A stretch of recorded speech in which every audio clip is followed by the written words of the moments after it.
The Lord's Sermons. Sermon 36. The Parable of the Pharisee and the Publican. Luke 18:9-14. And he spake this parable unto certain which trusted in themselves that they were righteous, and despised others. 2 men went up into the temple to pray, the one a Pharisee, the other a publican. The Pharisee stood and prayed thus with himself, God, I thank thee that I am not as other men are, extortioners, unjust, adulterers, or even as this publican.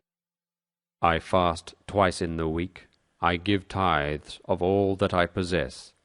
And the publican, standing afar off, would not lift up so much as his eyes unto heaven, but smote upon his breast, saying, God, be merciful to me, a sinner.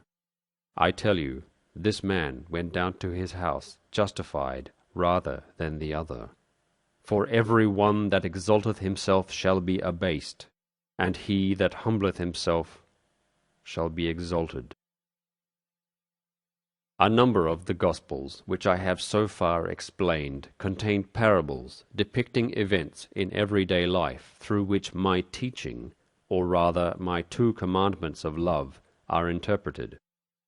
The main object of these explanations is to guard against other interpretations, since men, too often sticking only to the letter, think that what is not specifically mentioned in the commandments is also not forbidden.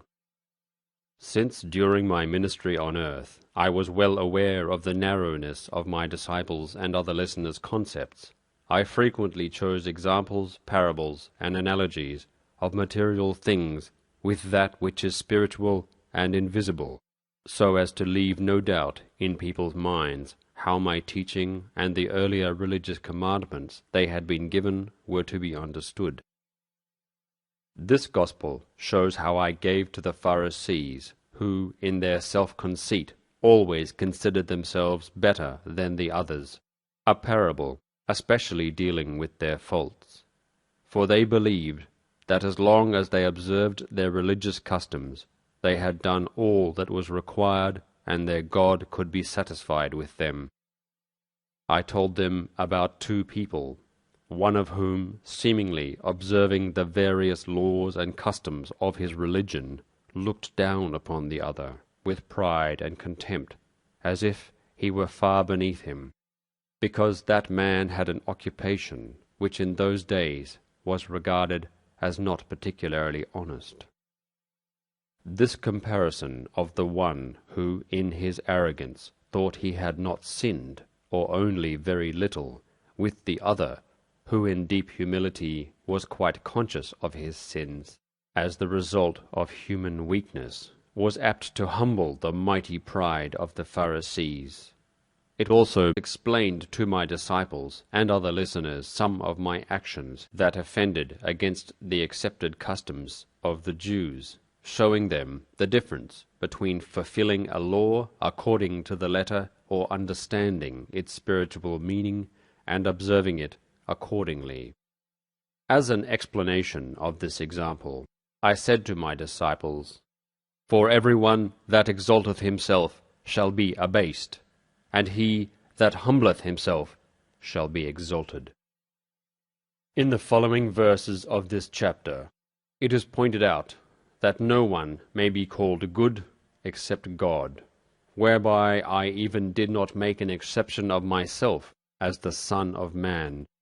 I did this to make them realize that the word good as an attribute is not easy to achieve and deserve, and that much, very much, is required to be able to lay claim to such a description. For in this case, the word good would also mean free from sin. Further in this chapter, when the children were brought to me, I pointed out that men, if they want to claim my kingdom, must be like children as regards the simplicity and innocence of heart and complete trust. For only he who possesses these characteristics of children will be able to force his way into my kingdom with prayer. Therefore, the first verse of this chapter says that one should keep praying and persevere with it, which means that everything should be done with me and my two sole commandments in mind. And to be able to do that, one must be capable of sacrificing, if necessary, one's favorite habits, that which is hardest to do without.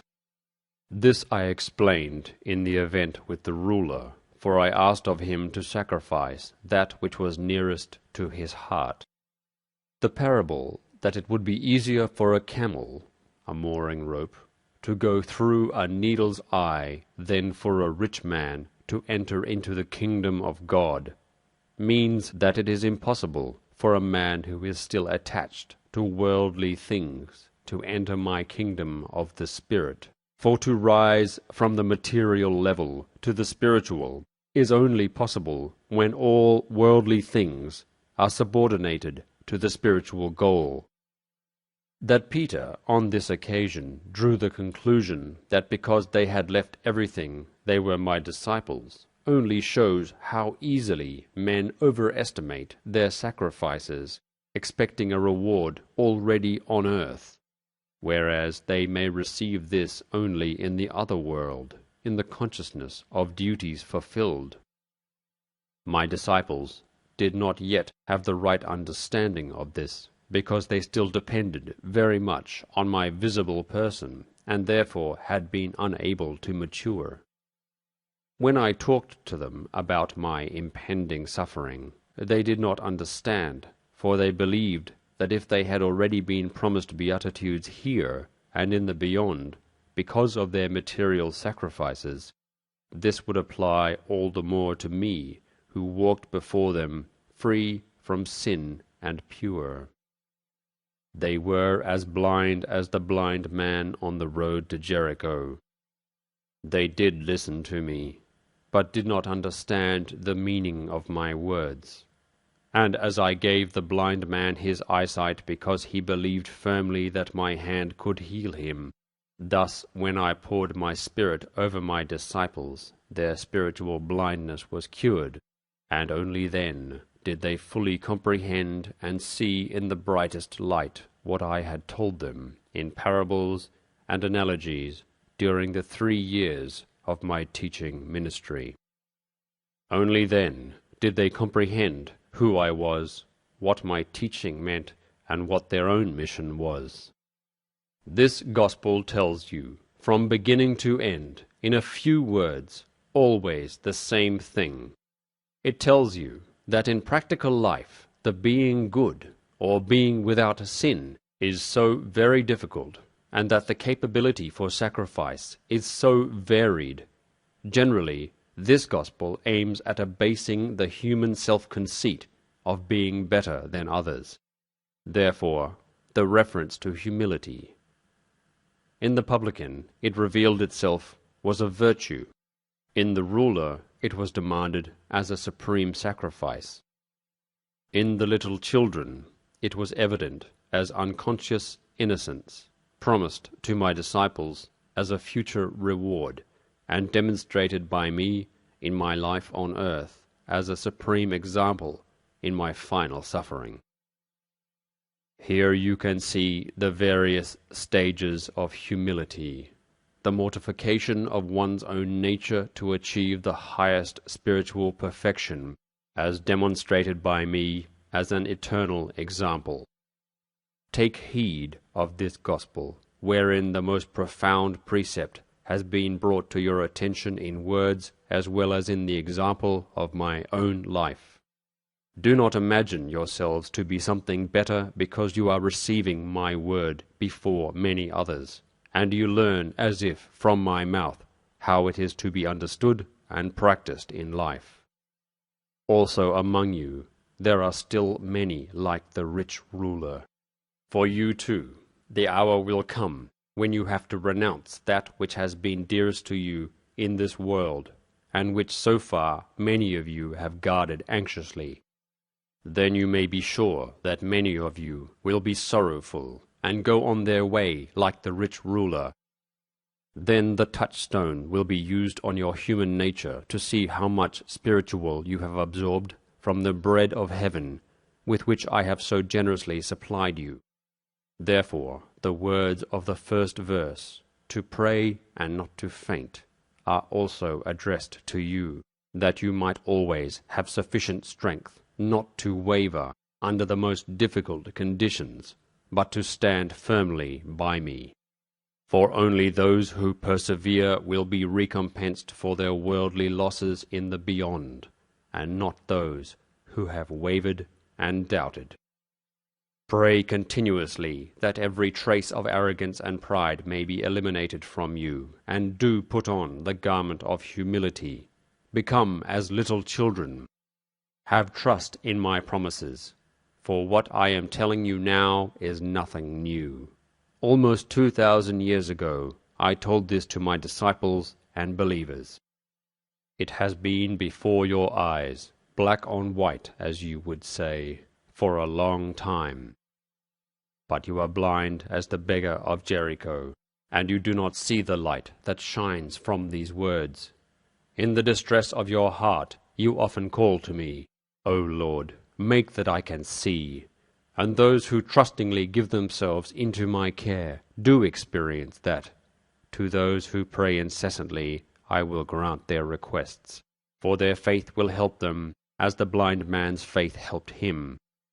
In these Sunday sermons you are now receiving so much light that you can no longer have any doubts regarding the meaning of the words I once spoke, nor how they should be applied, and that the social and political development in your part of the world is leading towards the ultimate goal, the eventual spiritualization of the human soul. I told my disciples of my imminent suffering and death, but I did not tell them that this suffering and death would be and remain the greatest triumph of the spiritual over human nature. I did not tell them because they would not have understood me, but now I say it openly, that everything presses on to bring to maturity the seeds that I sowed in those 3 years of my ministry. Notwithstanding all the bloody and abominable happenings which it served as a pretense over the centuries, my teaching will in the end be victorious when man will be compelled through suffering and distress to rid himself of all the filth still attached to him. What happened to me in those days, the suffering, struggles, and even death, which became a victory through resurrection and ascension, is also happening with mankind at the present time. What I then suffered as a man, now also mankind will have to suffer. What is worldly must be mocked, despised, crucified, if the spiritual within man is to rise and mankind is to become able to draw closer to my spiritual kingdom. In those days I led the way with my example, and today men must follow it. Happy is he who starts early to rid himself of all worldly ballast which impedes his rising to higher spiritual levels. He has a good start, but those who are too deep in matter and do not want to hear my call to awake, they will fare like the walls of Jericho, which collapsed at the sound of the trumpets. They will not escape their annihilation, since they, as matter only, cannot be received into the spiritual kingdom. These 53 sermons have not been given in vain. They have been given for you and all those who will one day be thirsting for the water of life. Everyone should realize what a wealth of love, truth, and warmth of life is concealed in the Gospels once recorded by my disciples, for which, so far, the spiritual comprehension is still lacking with most people. In order to reveal to you the Gospels, which were sealed with more than 7 seals, and to build a road to me and my heavens through these books, I am giving you these explanations. If they are to be of benefit, they must not only be read, but practiced in life, so that the greatest measure of inner calm, peace, and comfort may come to those who aim at becoming my children. Amen. Thank you for listening. To learn more, send a blank email to sermons@hisnewword.org. May God richly bless you.